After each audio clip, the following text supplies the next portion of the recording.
या किसके लिए है? स्टूडेंट्स, टीचर्स जो पॉलिटिशियन बनना चाहते हैं, गवर्नमेंट सर्वेंट्स और सिविल सर्वेंट्स। क्या एक चाणक्य को कौटिल्य और विष्णुगुप्ता के नाम से भी जाना जाता है। इन्होंने नंद डायनेस्टी को खत्म करवा के चंद्रगुप्त मौर्य को राजा बना दिया।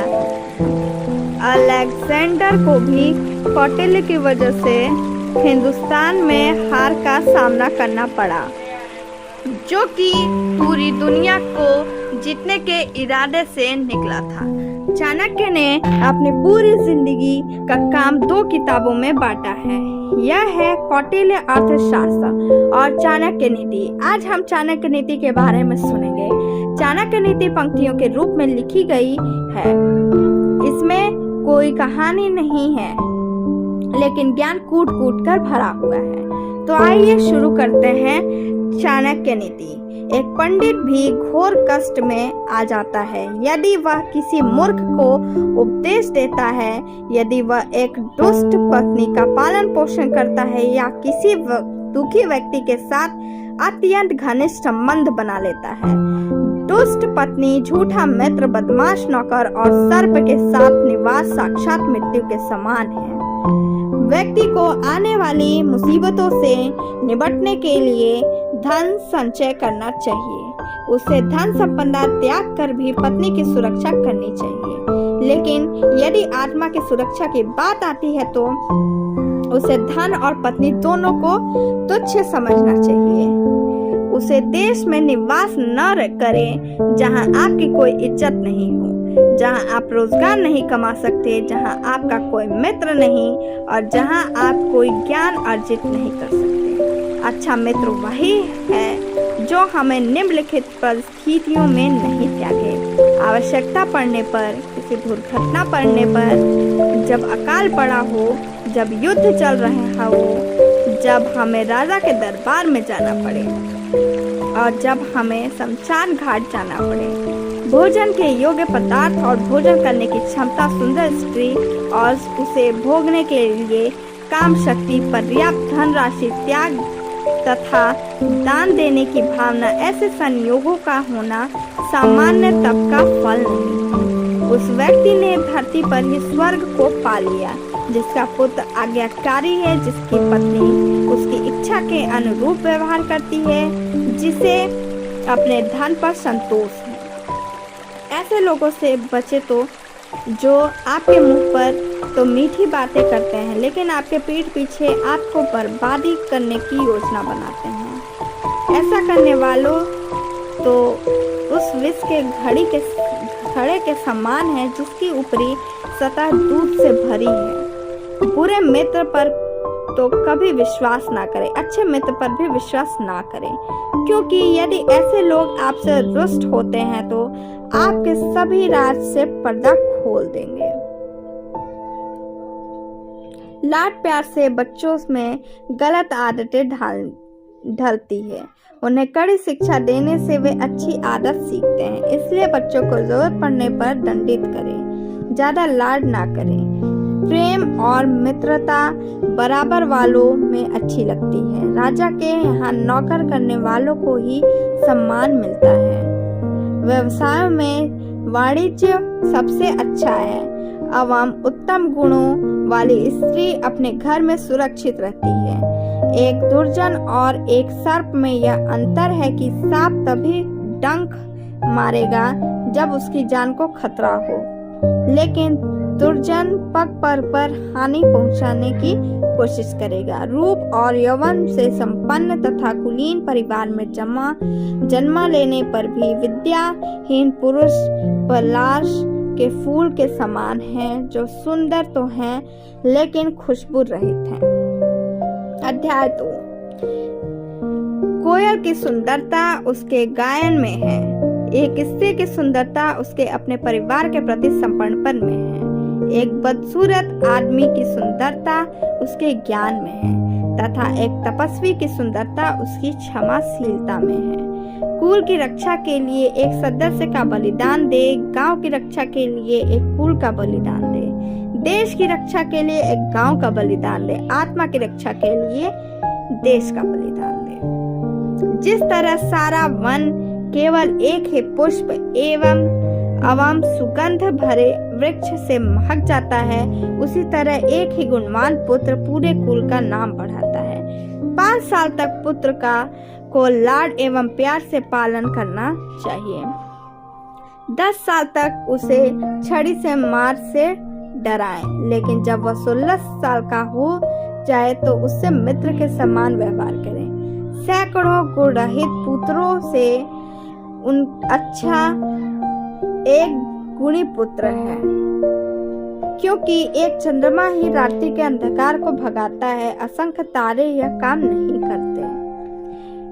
एक ऐसा बालक जो जन्मते वक्त मृत था, एक मूर्ख दीर्घायु बालक से बेहतर है। पहला बालक तो एक क्षण के लिए दुख देता है, दूसरा बालक उसके माँ बाप को जिंदगी भर दुख की अग्नि में जलाता है। वह गाय किस काम की जो ना तो दूध देती है ना तो बच्चे को जन्म देती है, उसी प्रकार उसे बच्चे का जन्म किस काम का जो ना ही विद्वान हुआ ना ही भगवान का भक्त हुआ। यह बातें एक बार ही होनी चाहिए। राजा का बोलना, विद्वान व्यक्ति का बोलना, लड़की का ब्याहना। यदि आप पर मुसीबत आती है तो इससे सावधान रहें, लेकिन यदि मुसीबत आ जाती है तो किसी भी तरह उससे छुटकारा पाएं। खाली बैठने से अभ्यास का नाश होता है। दूसरों को देखभाल करने के लिए देने से पैसा नष्ट होता है। गलत ढंग से बुवाई करने वाला किसान अपने बीज का नाश करता है। यदि सेनापति नहीं है तो सेना का नाश होता है। वासना के समान दुष्कर कोई रोग नहीं, मोह के समान कोई शत्रु नहीं, क्रोध के समान अग्नि नहीं, स्वरूप ज्ञान के समान कोई बोध नहीं।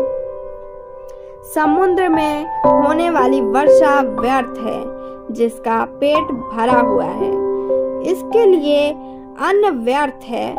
पैसे वाले आदमी के लिए भेंट वस्तु का कोई अर्थ नहीं। दिन के समय जलता दिया व्यर्थ है। राजा को उसके नागरिकों के पाप लगते हैं। राजा के यहाँ काम करने वाले पुजारी को राजा के पाप लगते हैं। पति को पत्नी के पाप लगते हैं। गुरु को शिष्य उसके शिष्यों के पाप लगते हैं।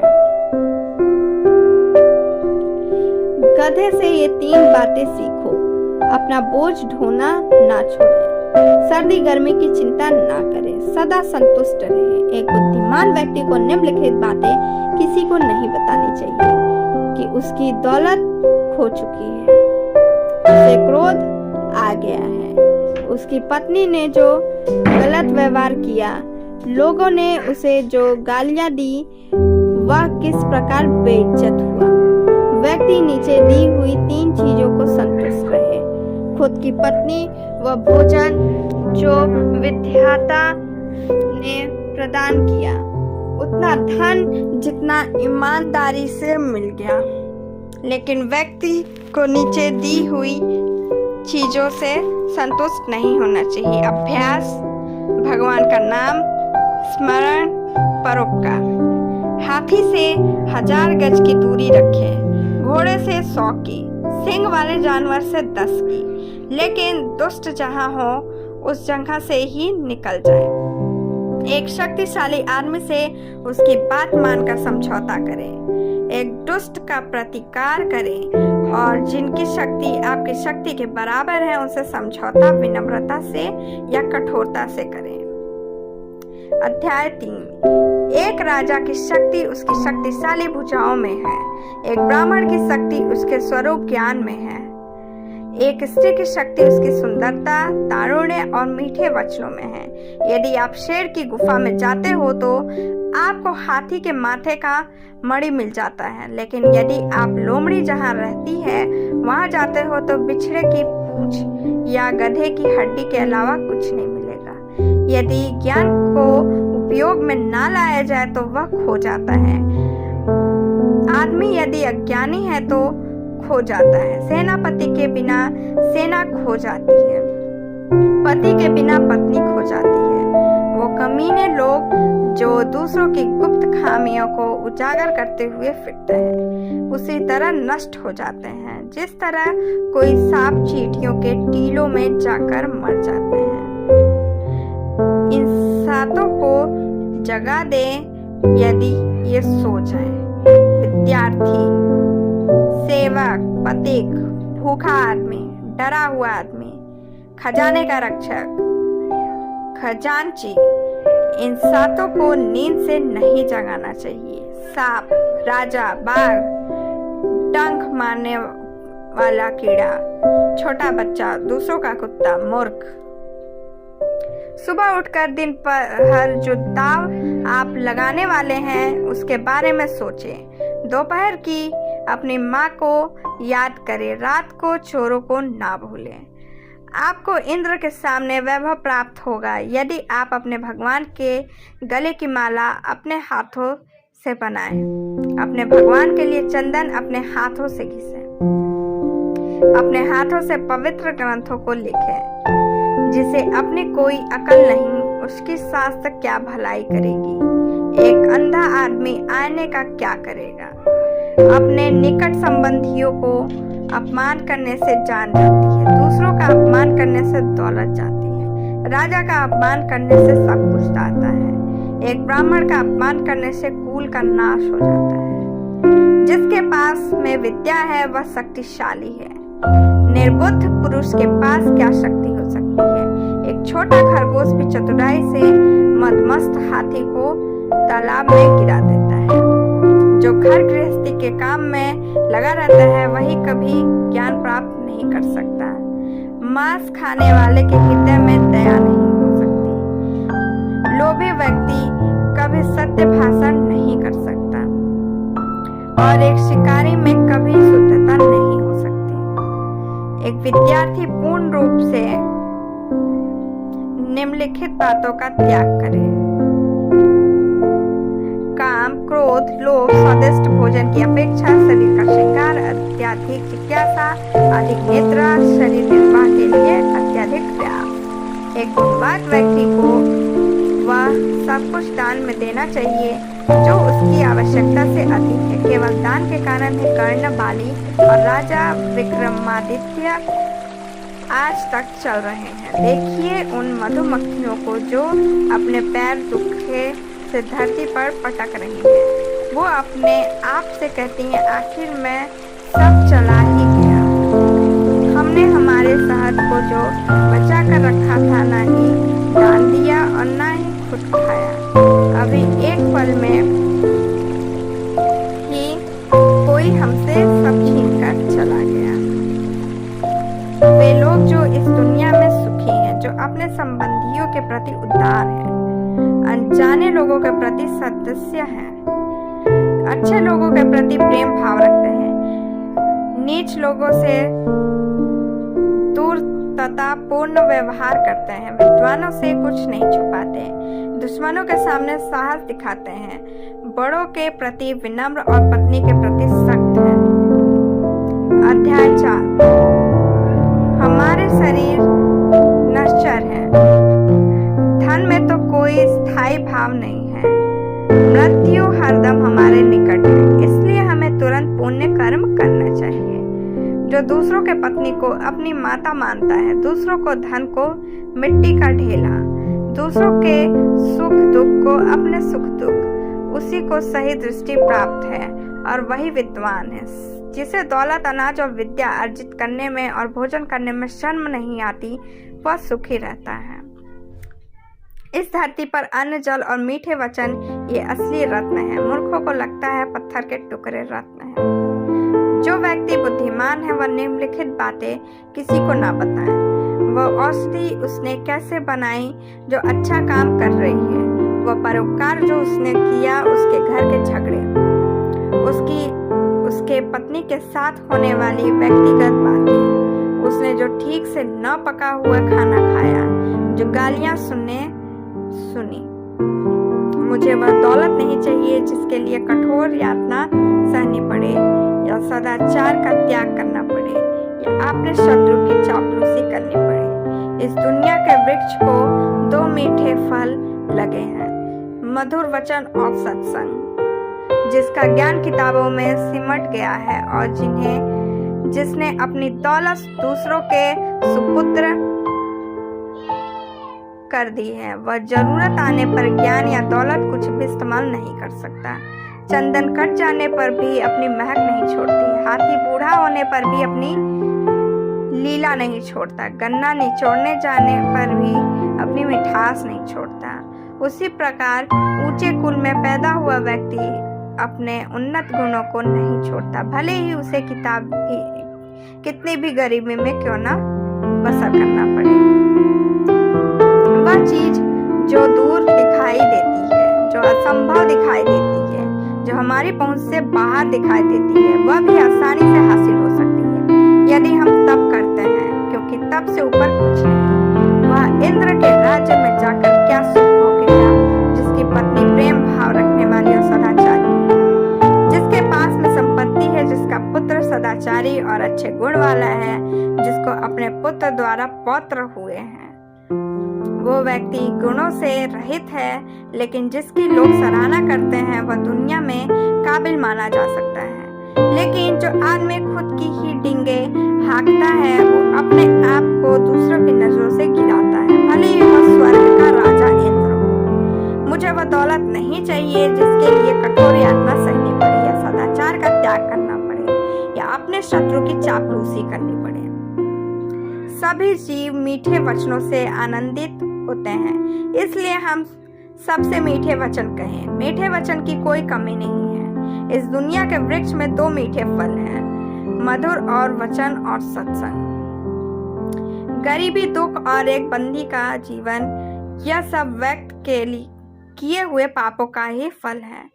पानी का तेल, एक कमीने आदमी को बताया हुआ राज, एक लायक व्यक्ति को दिया हुआ दान और एक बुद्धिमान व्यक्ति को पढ़ाया हुआ शास्त्रों का ज्ञान अपने स्वभाव के कारण तेजी से फैलते हैं। अध्याय 5। हमें अभिमान नहीं होना चाहिए जब हम ये बातें करते हैं। परोपकार, आत्मसंयम, पराक्रम, शास्त्र का ज्ञान हासिल करना, विनम्रता, नीतिमत्ता, यह करते वक्त अभिमान करने की इसलिए जरूरत नहीं होती क्योंकि दुनिया बहुत कम दिखाई देने वाले दुर्लभ रत्नों से भरी पड़ी है। यदि हम किसी से कुछ पाना चाहते हैं तो उससे ऐसे शब्द बोले जिससे वह प्रसन्न हो जाए। उसी प्रकार जैसे एक शिकारी मधुर गीत गाता है जब वह हिरन पर बाण चलाता जाता है। जो व्यक्ति राजा से, अग्नि से, धर्म गुरु से और स्त्री से बहुत परिचय बढ़ाता है वह विनाश को प्राप्त होता है।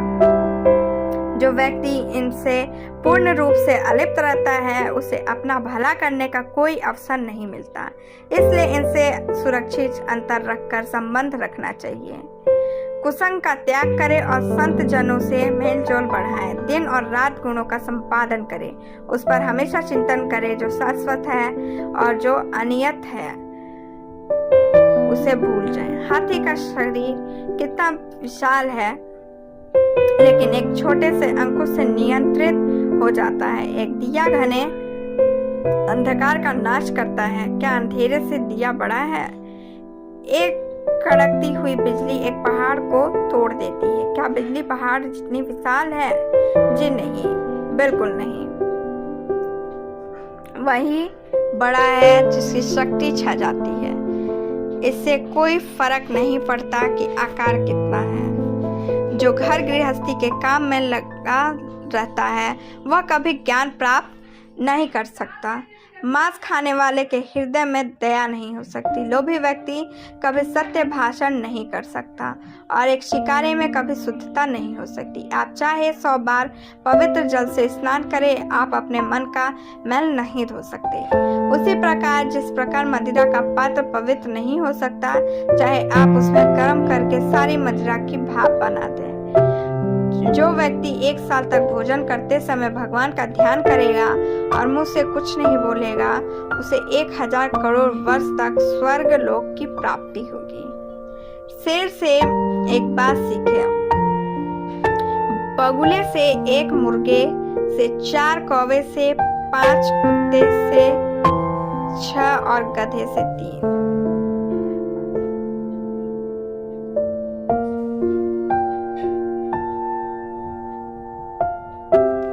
शेर से यह बढ़िया बात सीखे कि आप जो भी करना चाहते हैं हो एक दिली से और जबरदस्त प्रयास से करें। बुद्धिमान व्यक्ति अपने इंद्रियों को बगुले की तरह वश में करते हुए अपने लक्ष्य को जगह, समय और योग्यता का पूरा ध्यान रखते हैं। मुर्गे से 4 बातें सीखें। सही समय पर उठें, निडर बने और लड़ें, संपत्ति का रिश्तेदारों से उचित बंटवारा करें, अपने कष्ट से अपना रोजगार प्राप्त करें। कौवे से ये 5 बातें सीखें। अपनी पत्नी के साथ एकांत में प्रणय करें, निडरता, उपयोगी वस्तुओं का संचय करें, सभी और दृष्टि घुमाएं, दूसरों पर आसानी से विश्वास ना करें। कुत्ते से ये 3 बातें सीखें। बहुत भूख हो पर खाने को कुछ ना मिले या कम मिले तो भी संतोष करें। गहरी नींद में हो तो भी क्षण से उठ जाएं। अपने स्वामी के प्रति बेहिचक ईमानदारी रखें, निडरता। गधे से ये 3 बातें सीखें। अपना बोझ ढोना ना छोड़ें, सर्दी गर्मी की चिंता ना करें, सदा संतुष्ट रहें। जो व्यक्ति इन 20 गुणों पर अमल करेगा वह जो भी करेगा सफल होगा। आज के लिए बस इतना ही। Thank you, bye bye, take care.